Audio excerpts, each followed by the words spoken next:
Never waste a good crisis. And when it comes to the economic crisis, don't waste it when it can have a very positive impact. You never want a serious crisis to go to waste.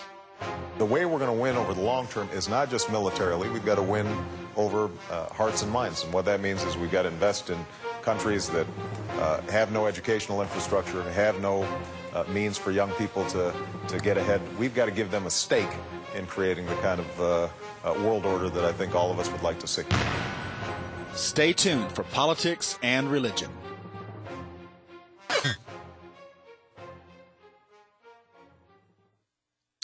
Well, the idea comes around again. The United Nations is probing for ways to implement a global tax. They need revenue. You can't grow the world government without revenue. This story comes to us today, why we must oppose the WHO global tax proposals. The World Health Organization is proposing a global tax on the internet. Now, if you could pull this off, it only has to be a small, tiny tax.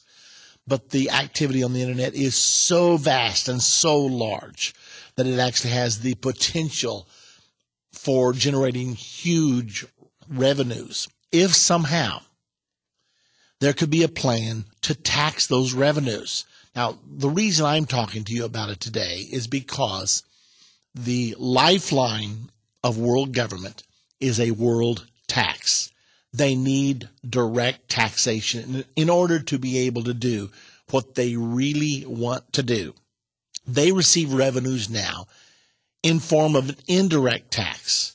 The United States of America pledges so much per year for the support of the United Nations, and our leaders, many of them that are globalists themselves, find ways to funnel more and more money. Not only do we pay 22% or so of the UN budget yearly, but we also, besides that, fund UN peacekeeping into parts of the world, all over the world. And so we are already being taxed. That money comes from the taxpayers of the United States of America.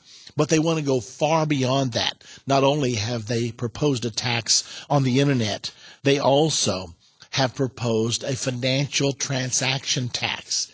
And that means that every time there is a transfer of money on an international basis, that there would be a very small financial transaction fee. Now, even though it sounds like not much, they were even proposing something like 1/100th of 1% of the amount. So if you do $100, it might be like, what would it be, 1/10 of a cent or something like that. But if you multiply that times billions and billions of dollars that's flying around the globe on a continuing basis with all of the international commerce that goes on, then it becomes a huge amount of money. One of the figures that I read sometime back would be that it would multiply the income of the United Nations by 230 times or something like that. Now, how would you like to make 230 times as much next year as you are making this year? Would that help out the budget any? Obviously it would. Well, that's the kind of thing that they're proposing here. Not only that, they're thinking in more than one area. They're saying, really, the trade in arms is a terrible thing on this earth. It fuels war, and a lot of people agree with that. I mean, most of us are pretty fed up with killing people. We don't want to be killed. We don't want to kill anybody. But yet the wars drag on and on and on, all with supposed legitimate justification. But when it's all said and done, it's still people killing people. And let me tell you this, when Jesus Christ gets here, it all stops.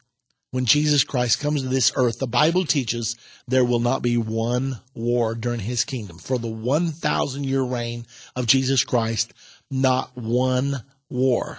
It's going to be a wonderful and delightful time. But right now, arms trade is one of the biggest sources of revenue in the entire world. And so they want to say, well, let's put a tax on that as well.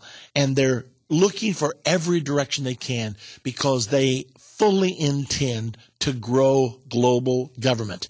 Their dream is a one world governmental system, and they're going to achieve it for a very short period of time.